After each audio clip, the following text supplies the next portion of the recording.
नमस्कार. आज काहीतरी नवीनमध्ये पुन्हा एकदा आपले सर्वांचे खूप खूप मनापासून स्वागत.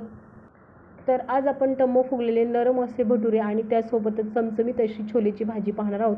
तर बऱ्याचदा आपल्याला तोच स्वयंपाक करायचा कंटाळा आला असल्यास कधीतरी आपण या पद्धतीने छोले भटुरे नक्कीच करू शकतो. खूप टेस्टी आणि मस्त असे छोले भटुरे होतात. चला तर मग वेळ न लावता आपण रेसिपीला सुरुवात करूयात. तर सगळ्यात अगोदर आपल्याला भटुऱ्याचं पीठ भिजवून घ्यायचं आहे. तर भटुऱ्यासाठी या ठिकाणी आपल्याला 2 वाट्या मैदा घ्यायचा आहे आणि याच ठिकाणी आपल्याला पाव वाटी बारीक रवा घालून घ्यायचा आहे. तर 2 वाट्यासाठी आपल्याला पाव वाटी रवा घालायचा आहे. आणि इथे मी पिठी साखर घेतलेली आहे, तर ती देखील आपल्याला 1 छोटा चमचा घालून घ्यायची आहे. चवीनुसार मीठ घालायचं आहे. आणि इथे मी खाण्याचा सोडा आहे तर तो पाव चमचा घेतलेला आहे. आणि आपल्याला पाव चमचा बेकिंग सोडा देखील घालून घ्यायचा आहे. आणि यामध्येच आपल्याला आंबट दही घालायचं आहे. तर इथे 2 चमचे मी दही घालून घेतलेलं आहे. आणि याच ठिकाणी आपल्याला 2 चमचे तूप घालायचं आहे. आणि हे सर्व साहित्य आपल्याला व्यवस्थित एकत्र एकजीव करायचं आहे. व्यवस्थित मिक्स करून घ्यायचं आहे. आणि थोडं थोडं पाणी घालून आपल्याला ह्या भटुऱ्याचं पीठ मळून घ्यायचं आहे. तर छानपैकी आता हे मिक्स झालेलं आहे, तर इथे आपण पाणी घालून ह्या पिठाचा गोळा मळून घेऊयात. आणि थोडं थोडं पाणी घालूनच आपल्याला ह्या पिठाचा घट्टसर गोळा मळून घ्यायचा आहे. आणि नंतर हे पीठ आपल्याला जवळजवळ 1 ते 1.5 तासासाठी भिजत ठेवायचं आहे. जेवढं जास्त हे पीठ भिजेल तेवढेच हे भटुरे छान फुलतात आणि सॉफ्ट देखील होतात. तर अगदी छान हाताने बऱ्याच वेळा हे पीठ आपल्याला असं मळून घ्यायचं आहे, म्हणजे हे भटुरे सॉफ्ट होतात. तर इथे आपलं आता पीठ छानपैकी मळून झालेलं आहे. तर यावरती झाकणी ठेवून आपल्याला 1 ते 1.5 तासासाठी हे पीठ असंच भिजत ठेवायचं आहे. आणि जोपर्यंत पीठ भिजत आहे तर तोपर्यंत आपल्याला छोलेची भाजी करून घ्यायची आहे. तर छोलेच्या भाजीसाठी आपल्याला जी ग्रेव्ही लागणार आहे तर ती सुरुवातीला करून घेऊयात. तर मिक्सरच्या भांड्यामध्ये आपल्याला 2 कांदे व 2 टोमॅटो घालून घ्यायचे आहेत. आणि 5 ते 6 लसूण पाकळ्या देखील यातच घालायच्या आहे. आणि अर्धा इंच आल्याचा तुकडा देखील घालायचा आहे. आणि इथं मी कोथिंबीरीच्या काही काड्या आहेत तर त्या घालून घेत आहे. तर नेहमी कोथिंबीर वापरताना ज्या काड्या राहतात तर त्या वाटणामध्ये वापरायच्या, म्हणजे भाजीला खूप छान टेस्ट येते. तर छान बारीकेचं आपण वाटण तयार करून घेऊयात. तर या पद्धतीने हे आपलं वाटण या ठिकाणी तयार आहे. तर खूप सॉफ्ट आणि मऊ असं हे वाटण आपलं झालेलं आहे. आणि इथे आपले छोले देखील शिजलेले आहेत. तर 5 ते 6 तास हे छोले मी भिजत घातलेले होते आणि नंतर कुकरला ते 5 ते 6 शिट्ट्या देऊन मऊ असे शिजवलेले आहेत. तर आपले हे छोले छान मस्त शिजलेले आहेत. तर आता भाजी करायला घेऊयात. तर गॅसवरती कढाई ठेवलेली आहे आणि या कढाईमध्ये आपल्याला 2 पळ्या तेल घालून घ्यायचं आहे. तेल गरम झालं की यामध्ये आपल्याला अर्धा चमचे जिरं घालायचं आहे आणि 2 तमालपत्र घालायचे आहे. आणि यामध्येच आता आपण जे कांदा व टोमॅटोचं वाटण केलेलं होतं तर ते घालायचं आहे. तर यामध्ये आपल्याला कुठलेही मसाले घालायचे नाहीत, कारण आपण रेडीमेड जो छोलेचा मसाला आहे तर तो भाजीसाठी वापरणार असल्यामुळे आपल्याला कुठल्याही खड्या मसाल्यांचा वापर करायचा नाही आहे.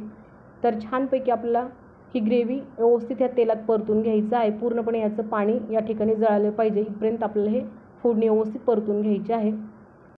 आणि 1.5 ते 2 मिनिट ही व्यवस्थित ग्रेव्ही परतल्यानंतर यामध्ये आपल्याला मसाले घालायचे आहेत. तर अर्धा चमचा हळद घालायची आहे, 1 चमचा लाल तिखट घालायचं आहे आणि इथे धने व जिरे पावडर 1 चमचा घालायचे आहे. आणि इथे छोले मसाला आहे तर सोहानाचा छोले मसाला मी 2 चमचे घालून घेत आहे. तर ह्या मसाल्यामुळेच आपल्याला कुठल्याही खड्या मसाल्यांचा वापर करायची गरज नाही आहे, कारण या छोले मसाल्यामध्ये सगळेच खडे मसाले असल्यामुळे आपल्याला इतर खड्या मसाल्यांची वापर करायचा गरज नाही आहे. तर आता इथे छान ग्रेव्ही परतून झालेली आहे. तर इथे आपल्याला 2 चमचे फ्रेश दही घालायचं आहे. तर हे साईचं दही असल्यामुळे अजिबात आंबट नाही आहे. तर यामुळे आपल्या ह्या छोलेच्या भाजीला खूप छान टेस्ट येणार आहे. तर छान आपली ही ग्रेव्ही परतून झाली की इथे आपल्याला कसुरी मेथी घालून घ्यायची आहे. आणि पुन्हा एकदा व्यवस्थित आपल्याला ही ग्रेव्ही परतून घ्यायची आहे. ग्रेव्हीसाठी आपण कच्चा कांदा व कच्चाच टोमॅटो वापरलेला असल्यामुळे आपल्याला 3 ते 4 मिनिट व्यवस्थित ग्रेव्ही परतून घ्यायची आहे, म्हणजे त्याचा कच्चापणा जाईल आणि ग्रेव्हीला छान कलर देखील येईल. तर इथे आपली ग्रेव्ही छान झालेली आहे. तर आपण जे छोले शिजवलेले होते तर त्या छोलेचं पाणी आपल्याला सुरुवातीला या ठिकाणी घालायचं आहे, कारण पाणी थोडंसं कोमट असल्यामुळे आपल्या भाजीला छान कलर येईल.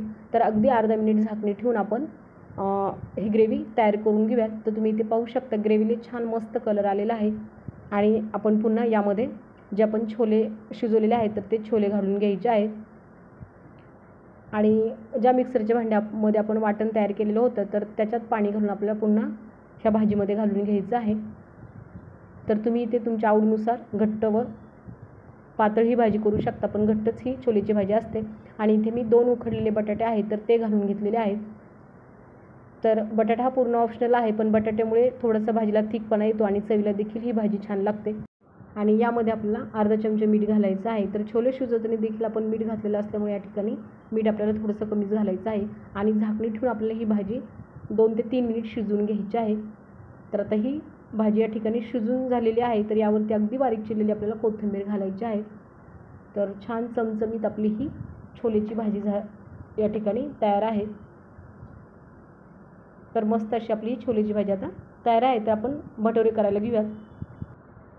तर जवळजवळ हे पीठ आपलं 1 ते 1.5 तास भिजत ठेवलेलं होतं. तर पीठ देखील आपलं छान मस्त भिजलेलं आहे, पूर्णपणे मऊ झालेलं आहे. तर पुन्हा एकदा हाताने व्यवस्थित पिठाची मालिश करून आपल्याला भटुरे तयार करून घ्यायचे आहे. तर अगदी लिंबाच्या आकाराएवढा आपल्याला ह्या पिठाचा गोळा घ्यायचा आहे. तर हे भटुरे मोठेही केले जातात किंवा पुरीप्रमाणे छोटे छोटे देखील करता येतात. तर साधारण आपल्याला खूप मोठे किंवा खूप छोटे असे भटुरे करायचे नाही, अगदी मिडियमच ठेवायचे आहेत. तर हे भटुरे आपल्याला तेल किंवा पीठ लावून देखील लाटता येतात. तर इथे आपण थोडंसं पीठ वापरून हे भटुरे लाटून घेऊयात.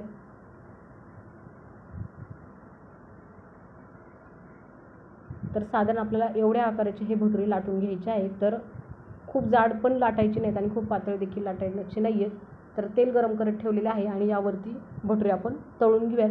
तर गॅस फुल करून नंतर मीडियम ठेवून आपल्याला हे भटुरे या ठिकाणी तळून घ्यायचे आहेत. आणि हलकासा ब्राऊन कलर येईपर्यंत आपल्याला दोन्ही साईडने हे भटुरे तळून घ्यायचे आहेत. हलकासा ब्राऊन कलर येईपर्यंत आपल्याला दोन्ही साईडने हे भटुरे तळून घ्यायचे आहेत. तर साधारण या पद्धतीने हे भटुरे तळून झाले पाहिजे. तर आता हे भटुरे काढून घेऊयात आणि राहिलेले भटुरे देखील या पद्धतीने आपल्याला तळून घ्यायचे आहेत. तर नेहमी आपल्याला पोळी भाजी किंवा भाजी भाकरी खाण्याचा कंटाळा आला असल्यास अधूनमधून या पद्धतीने आपण छोले भटुरे नक्कीच करू शकतो. तर खूप टेस्टीने मस्त असे छोले भटुरे लागतात आणि करताना फुलतात देखील आणि सॉफ्ट देखील होतात. तर गरमागरम भटुऱ्यासोबतच गरमागरम छोलेची भाजी खाण्यासाठी खूप टेस्टीने मस्त लागते. तर तुम्हाला ही छोले भटुरेची रेसिपी नक्कीच आवडली असेल. तर आवडल्यास करून पहा, कमेंट करूनही सांगा. आणि गरमागरम छोलेच्या भाजीसोबत गरमागरम मस्त टम्म फुगलेले भटुरे सर्व करून घेऊयात. तर पुन्हा भेटूया असंच काहीतरी नवीन घेऊन पुढच्या व्हिडिओमध्ये. तोपर्यंत नमस्कार. रेसिपी पाहिल्याबद्दल धन्यवाद.